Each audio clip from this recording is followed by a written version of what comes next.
Welcome back to From the Bench, everybody. As always, it's Eric, and today we're back with another episode. This one is episode 3 of Guide to Grading. I know it took me long enough. The last 2 were done quite a while ago, but I finally had a chance to do this one, and I thought it was pretty fitting because I have a card that we're actually going to prep and get ready to send out. So first episode, we went over stuff like what cards to grade. Are you grading to make a profit? Are you grading for like a personal collection?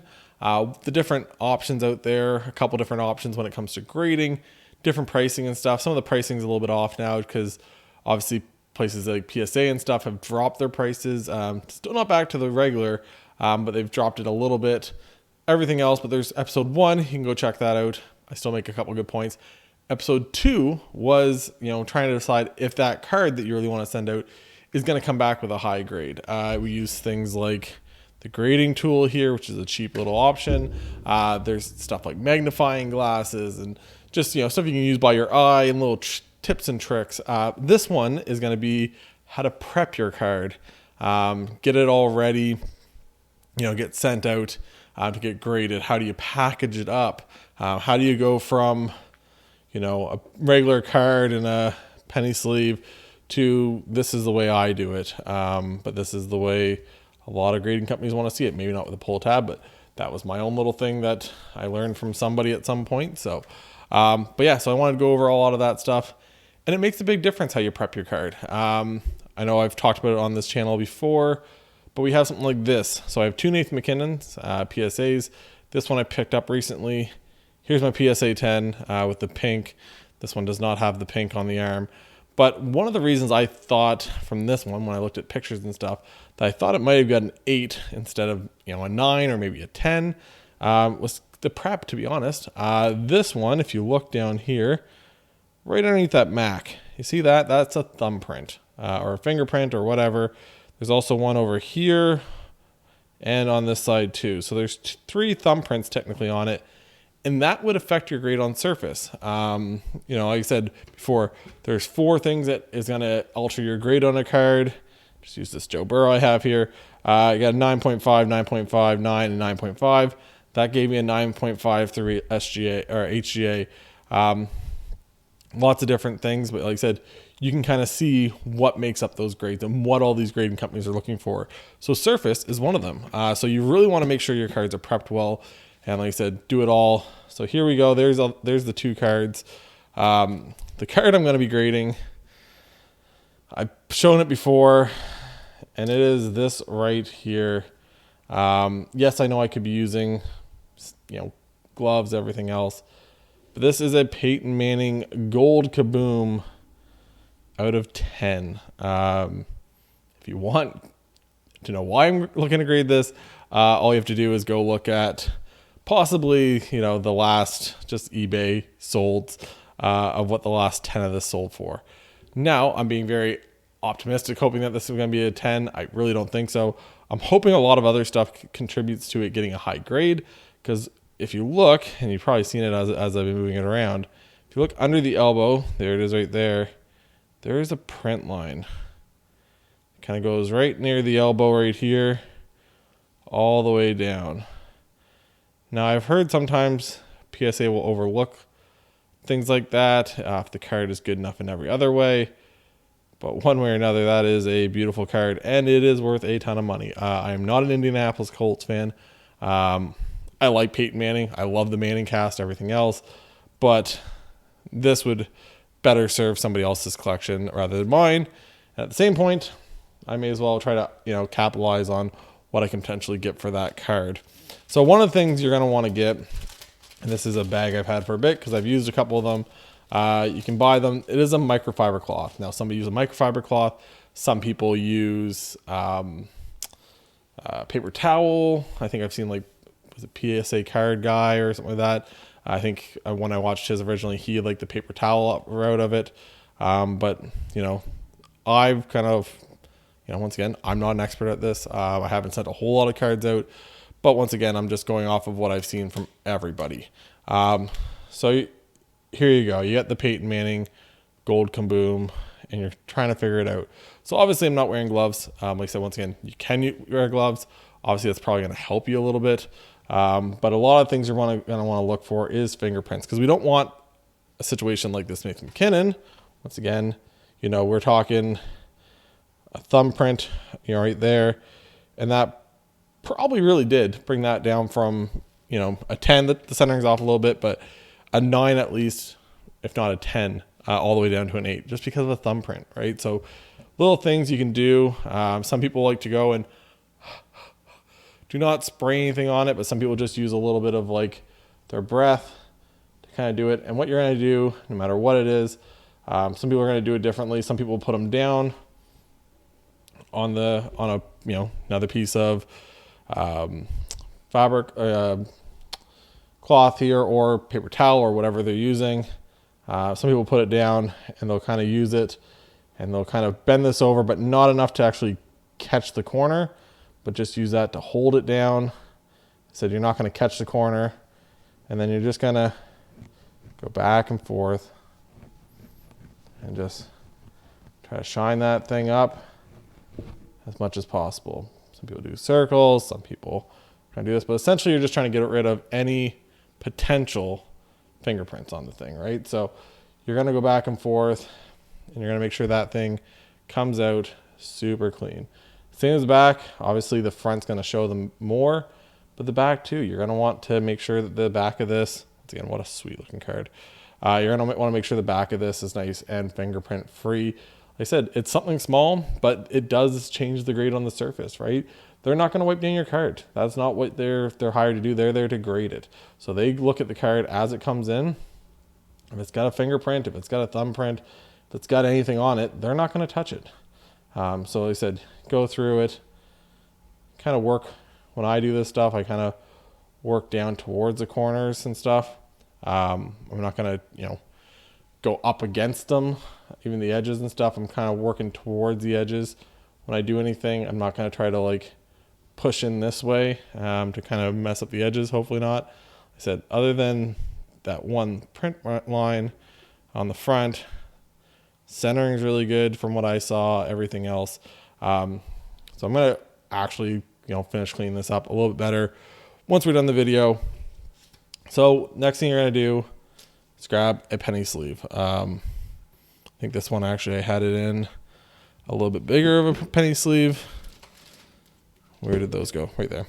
So I'm going to grab that one of those. Once again, this is a little bit thicker card than what your base card is. So we're going to go here, grab this once you're all done. Pop it in, slide it in, boom. So there we go. We have it all cleaned up. Like I said, I'll probably go over it again when I can actually kind of get a better look at it, not doing this over a camera.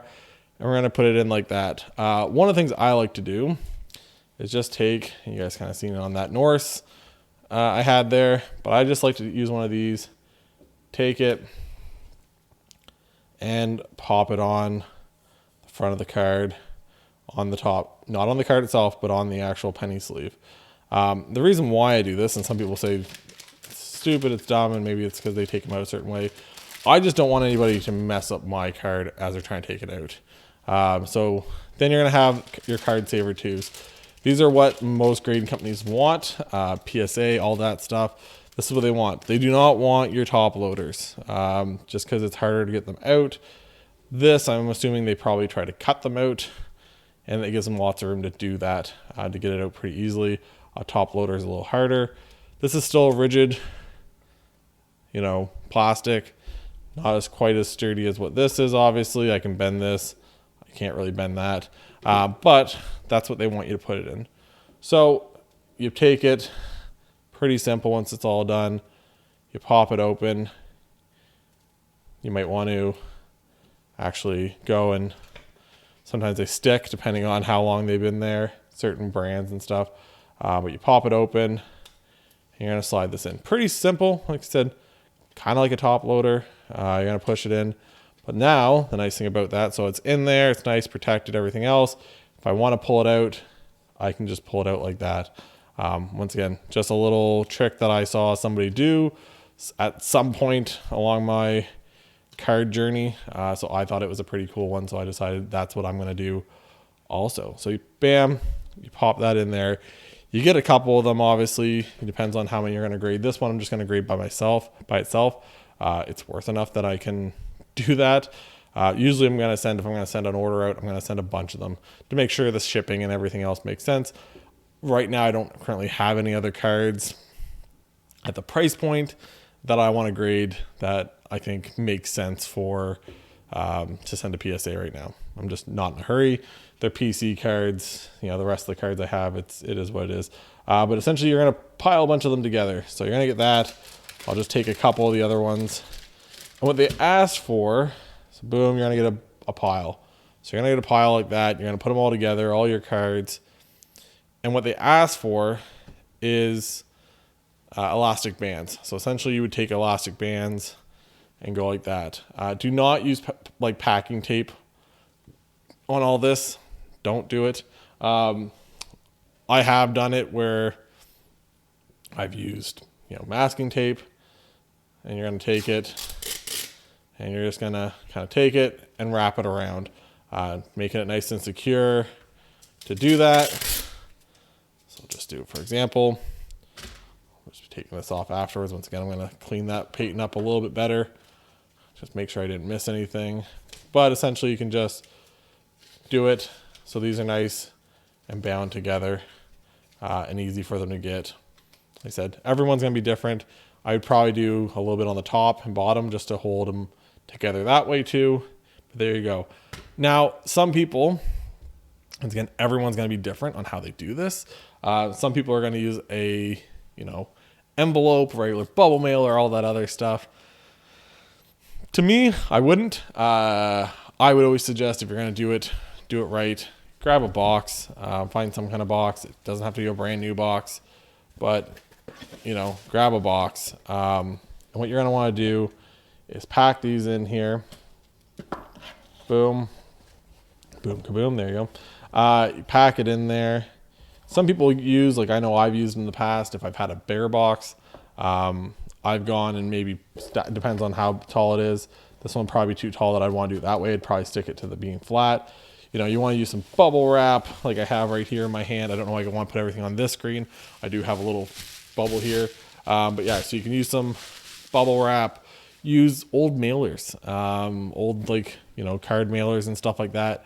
Use those for packing, right? If you don't have any bubble wrap, I'm sure some of you guys have bought cards before. Someone probably sent them in a bubble mailer. It's already got your address on it. You've probably ripped it open, so it's no good. But I always keep a couple of those around, just so if I want to pack something in like a box and I want to give a little bit extra cushion, I use those too. But you want to pack it up nice and tight, and so the cards aren't going to move back and forth.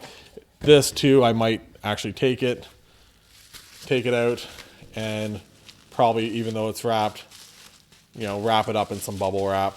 Make sure it's nice and tight. Once again, boom, probably tape it up on the back side of the bubble wrap and then put it in and then pack it again. It's just little stuff. Like I said, this is a card that you obviously decided at some point was worth enough to grade. So you want to make sure you do that. Never hurts. This was actually a box I got back from HGA. Put on something like fragile, handle with care. Put that on the box so people know. There's lots of things you can do, right? A lot of them are going to want you to put your order number on it, bunch of other stuff. It all depends on who you're going to go through, right? So there's lots of little things that you want to look at when you're doing this. But the big thing is you want to make sure those cards are prepped. You want to make sure that they make sense. Like I said, all the stuff you did, if you've watched episode 1, 2, or 3, if you haven't watched those, episode 1 or 2, make sure you go back and check those out. But it's a big deal. Like I said, something as simple, and I've seen it a lot. People don't prep their cards right. They're not looking at the cards and what they're looking at, right? I know I had a buddy, he bought a card. He's like, I want to grade it. And he's newer into the whole thing. He's like, I really want to grade this Justin Herbert and this Joe Burrow I got. And I got it and I showed him. I said, well, actually, they're off center. Probably wouldn't grade that great because they're off center. And he's like, oh, I didn't even notice that. Because he doesn't know, right? He just thought the card looked pretty good.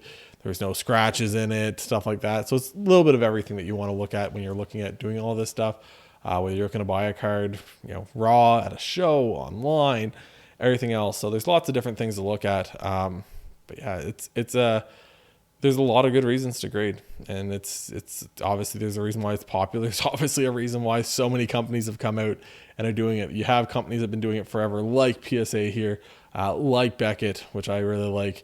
You have ones like HGA, which I'm a big fan of. You have ones like SGC, Mint if you're in Canada, KSA. There's all these different grading companies now. And it's because people want to know what their card and how good of shape their card is in. Right, the 10 can make a huge swing. Whether a card is worth, like that Nathan McKinnon is like $1,500, $1,600 Canadian. An 8, like this one here, because of a thumbprint, was $440. It's, and look at that card. That is a very good shaped Nathan McKinnon. Like I said, the centering's a little bit off. But not that crazy, but it's in really good shape. Front, back, everything. And that got an 8. And like I said, I wouldn't be surprised if it's at least a 9, if not a 10. And I got it at a really good price. A 9 for that. At the time when I bought that was, I think, going over for $900. I got this card just because for a lot less, and I'll have to resubmit it. Right. And I'll do that at a time when the prices drop a little bit lower. That's a PC card for me. I'll probably never sell that. But it's like I'll only resubmit that when the prices go down. But I resubmit that and it comes back higher, and all of a sudden it would have been I could have saved myself $400, $500, right? And that's what somebody could lose if they're doing this for an investment, if they're doing it trying to make the most amount of money on these cards, right? So it's a lot of stuff. Just make sure you guys take your time when you're doing this. It's not a rush. You're sending it out. The card's going to be missing for weeks. Spend the extra couple minutes. That's why I'm going to do that with that Manning here in a couple minutes. I'm going to kind of go back through it, make sure it's all in good shape, make sure it's all cleaned up as best as possible and ready to be graded.